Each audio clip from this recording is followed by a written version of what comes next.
Sarah's hands trembled as she closed her laptop. The cheerful voice of the travel vlogger still echoed in the quiet room, a stark contrast to the silence that now pressed in on her. She had been finalizing their itinerary, a detailed, hopeful plan for one last trip to Starlight Creek, the place where she and David had met. It was supposed to be a farewell, a final beautiful memory before the cancer she'd been fighting in secret took everything.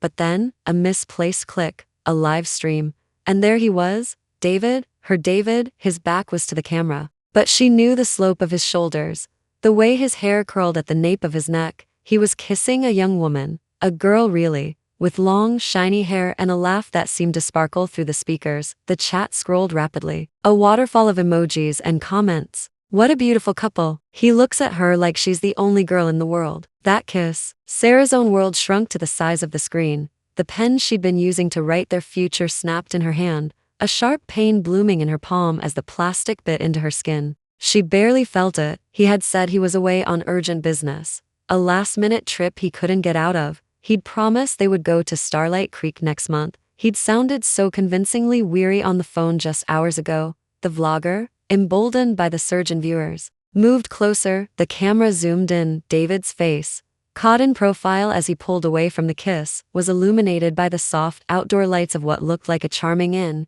It was him, unmistakably him. He frowned slightly, noticing the intrusion, but before he could react, the young woman in his arms giggled and tucked herself against his chest. David, someone's filming us, she chirped, her voice young and bright. I want everyone to see how happy we are. David looked down at her, and the frown melted into an expression of such open fondness that Sarah's breath hitched.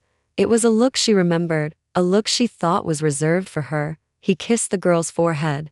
All right, sweetheart, whatever you want. He turned and smiled directly into the camera, arm tight around the girl's waist. The chat exploded again. Sarah felt a wave of nausea so intense she had to grip the edge of her desk. This wasn't a mistake. This was a performance, and he was a willing participant. She watched, numb, as the vlogger asked if they were a couple. Yes, David said, his voice clear and warm. She's my little girlfriend. He emphasized the word little with a teasing affection that made Sarah's stomach turn. The girl, beaming, pulled out a small, leather-bound notebook. I really wanted to come here, she said, flipping it open to show pages filled with neat, detailed notes and printed maps. He's so busy. But he dropped everything to make it happen. He even did all the research for the trip. Sarah's blood ran cold. She knew that notebook. It was hers. Pages of her own dreams. Her own carefully crafted plans for Starlight Creek, now being presented as his romantic gift to another woman. The places she had wanted to see with him, the cafes she had bookmarked, the hiking trails she had mapped. He was now experiencing them with her. 7 years. 7 years of building a life together, from a cramped apartment to this beautiful, empty house. 7 years of supporting his ambitions, of believing in the quiet, steady man she'd married. They had wanted children, but it never happened. She'd blamed herself, her own busy career. The stress now, facing a terminal diagnosis. She had wanted to go back to the beginning, to find the feeling they'd lost. She had been so naive. Her first instinct was to call him, to scream, to demand an explanation, but a strange calm settled over her. The kind of calm that comes when the worst possible thing has already happened, and there is nothing left to fear. What would screaming change? He would lie, he would gaslight her, he would make her feel crazy for doubting him, just as he had done the few times she'd expressed insecurity over the past year. No, she was done. The pain in her abdomen, a constant gnawing presence these last few months, flared sharply. She closed her eyes, waiting for it to pass. The doctor's words echoed in her mind. Aggressive, late stage, focus on quality of life. Quality, what a joke. She stood up, her movements slow and deliberate. She walked to the guest room closet and pulled out the suitcase she'd already packed for their trip.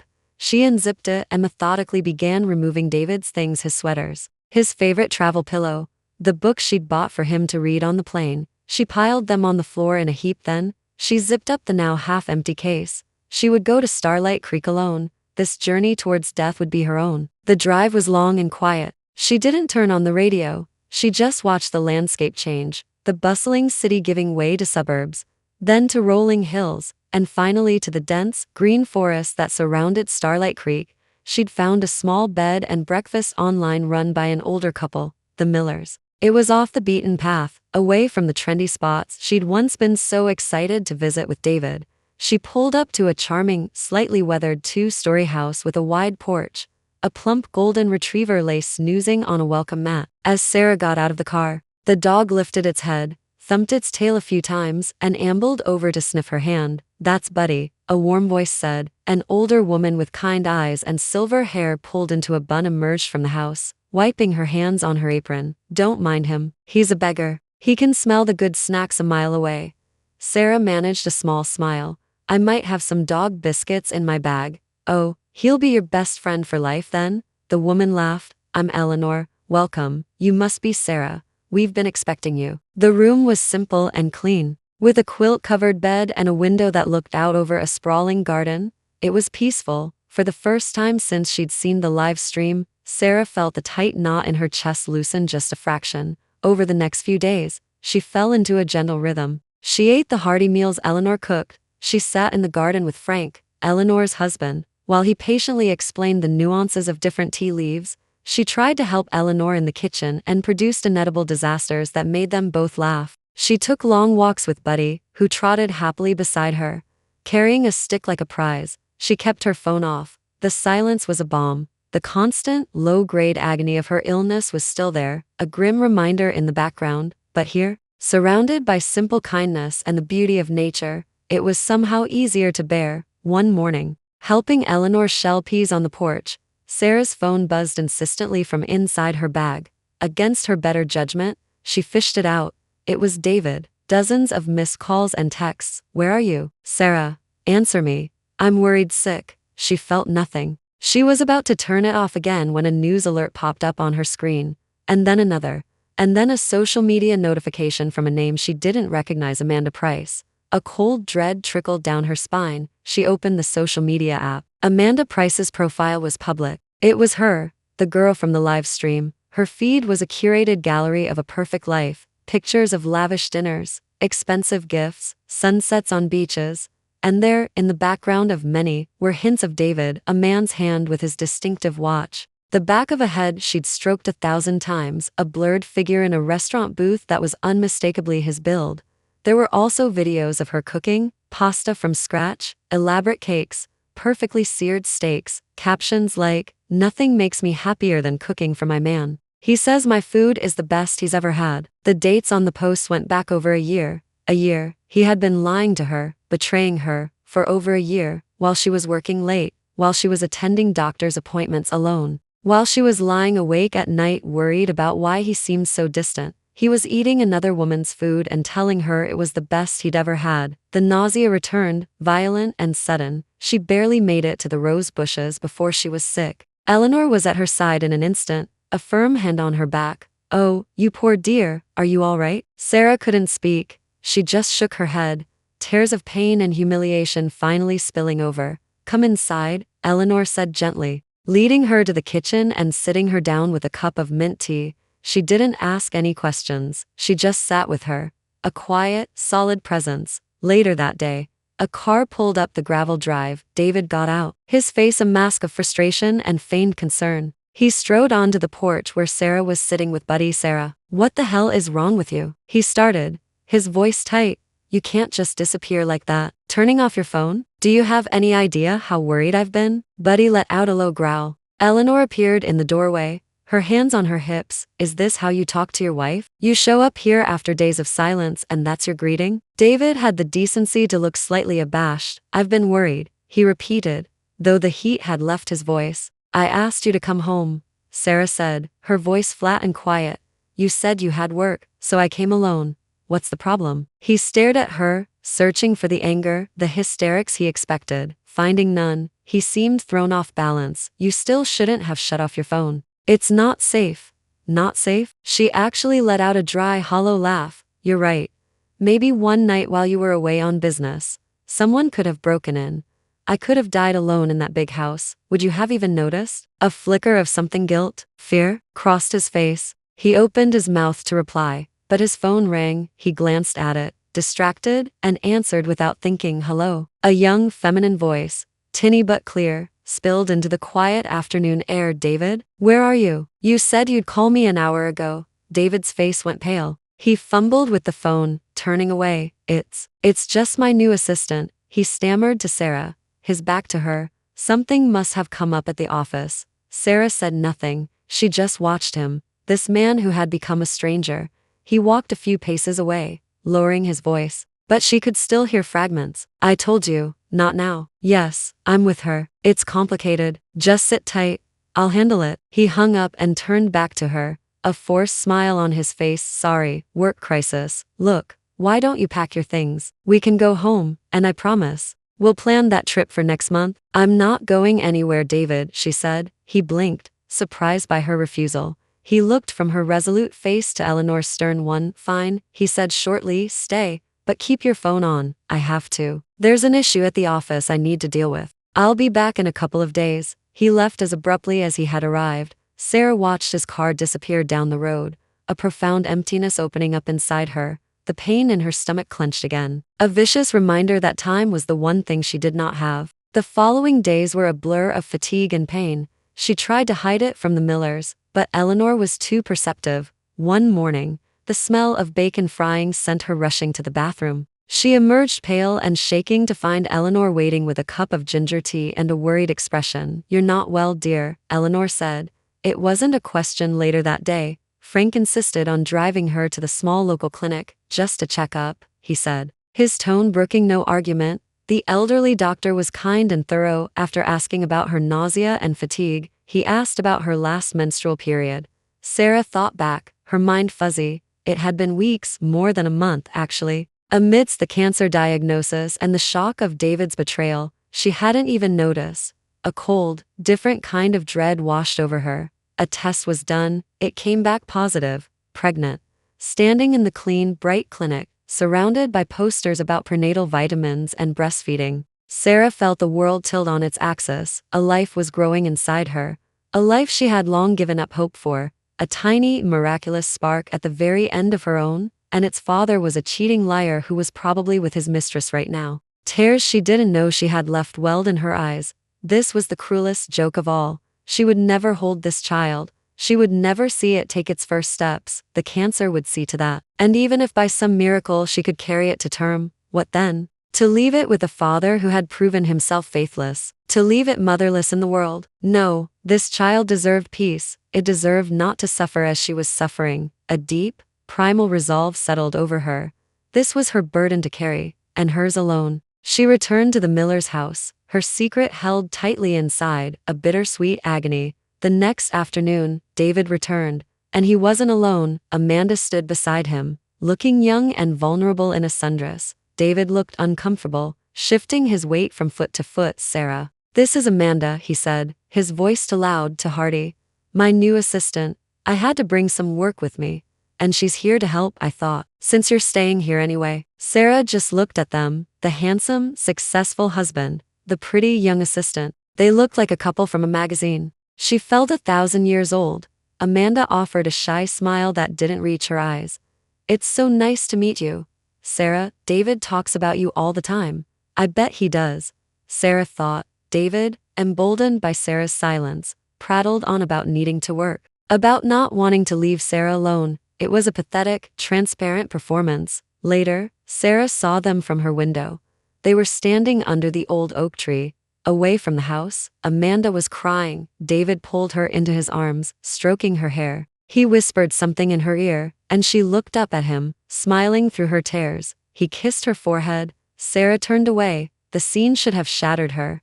Instead, it only hardened her resolve. She had made her decision. The following morning, the tension was thick. Eleanor had put out a bowl of fresh tangerines on the porch table. Sarah picked one up. The bright citrus sent a small comfort. Amanda wandered over. Oh, those look amazing, she said, her voice dripping with false sweetness. I've been craving something sour lately. Do you think I could have one? Sarah looked at her.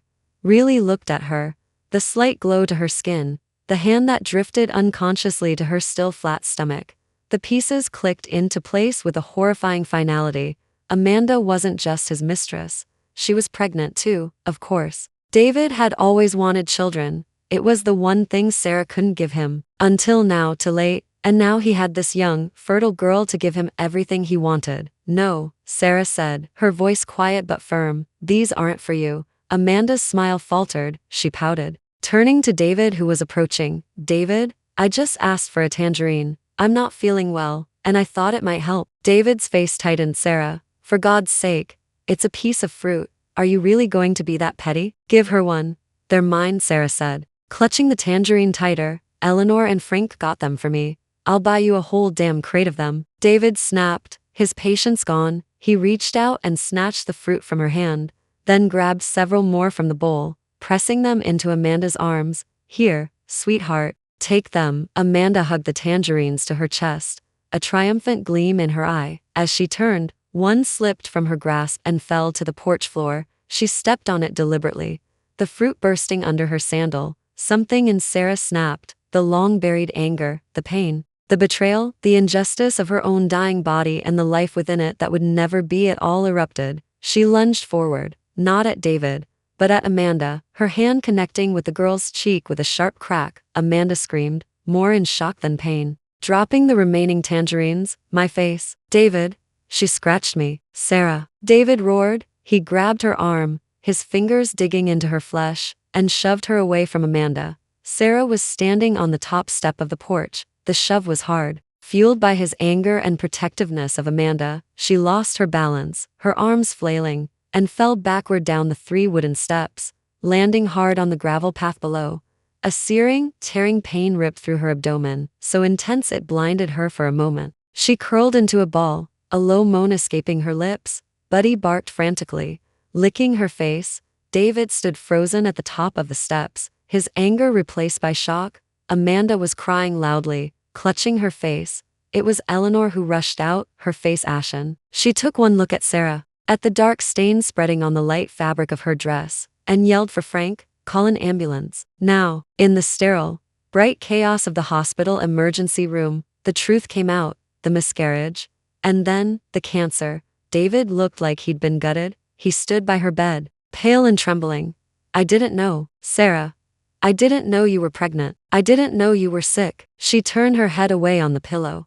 Too weak, too empty to even look at him. Get out. He didn't leave. He stayed, a constant, guilt-ridden presence. He tried to feed her, to read to her, to talk about the future. He was a man desperately trying to glue together a vase he himself had smashed. Sarah said nothing. She just let him talk, let him drown in his own remorse. A few days later, a nurse mentioned that a young woman had been asking after her at the reception desk. Amanda, she'd been making a scene, demanding to see David. David left to deal with her.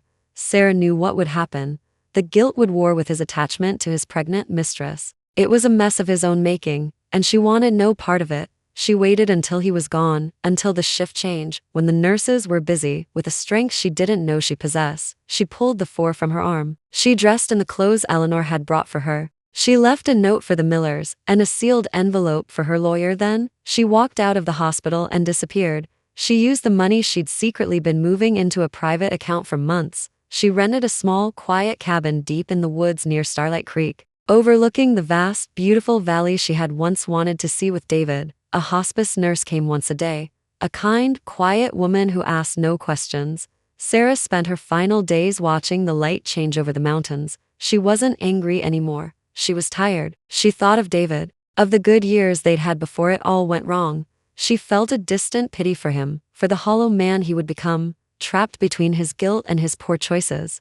Mostly, she thought of the child she had lost. She hoped, wherever it was, that it was at peace. She died on a clear, cold morning, just as the sun was painting the peaks pink and gold. She was alone, but she was not afraid. The silence was finally complete. Eleanor Miller handled the arrangements, as Sarah had asked her to in the note. There was no funeral. Her body was cremated. A few weeks later, Frank and Eleanor took the small urn to their favorite spot on their property, a high meadow blanketed in wildflowers, and buried it under a simple, smooth stone. Buddy lay down beside it and whined softly. When David finally found them, desperate and broken, begging to know where she was, Eleanor stood firm on the porch, her arms crossed.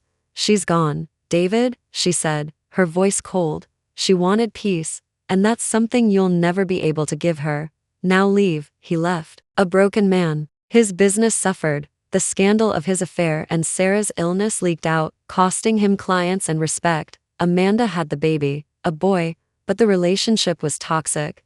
Built on lies and shared guilt, they fought constantly. He paid for everything but could never love her. Could never look at his son without seeing the child he had killed and the wife he had failed. He died a few years later in a car accident on a rainy night.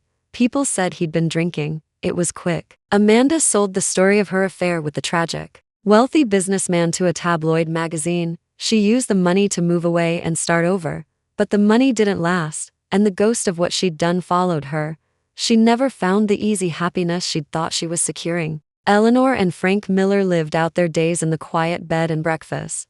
They often walked up to the meadow where Sarah rested. They'd sit on the bench they'd placed there and talk to her, telling her about the garden, about Buddy, about the changing seasons. Sarah's lawyer executed her will precisely, the substantial life insurance policy she'd held separately, along with the funds she'd secured from her share of the marital assets, including every dime David had spent on Amanda, was divided. Half went to the Millers, allowing them to retire comfortably and donate generously to the local animal shelter. The other half established a scholarship fund in her name for young women pursuing degrees in science, a field she had loved. She hadn't gotten the happy ending she'd once dreamed of in her romance novels, but in the end, she had found a different kind of peace. She had reclaimed her story. She had chosen her own exit, on her own terms, and in doing so, she had left behind a legacy of quiet strength and kindness that would far outlast the pain, the betrayal, and the man who had caused it all. The wildflowers in the meadow bloomed every year, brighter and more resilient than the last. That's all for today's story. Thank you for listening. This is my channel. The tales I share, drawn from life or woven from imagination, are meant to offer you connection, reflection, and perhaps solace or newfound strength. If you long to see your own reflection in others' journeys, or seek a glimmer of light within the maze of emotions, subscribe to my channel. Listen with your heart. Explore the stories of life.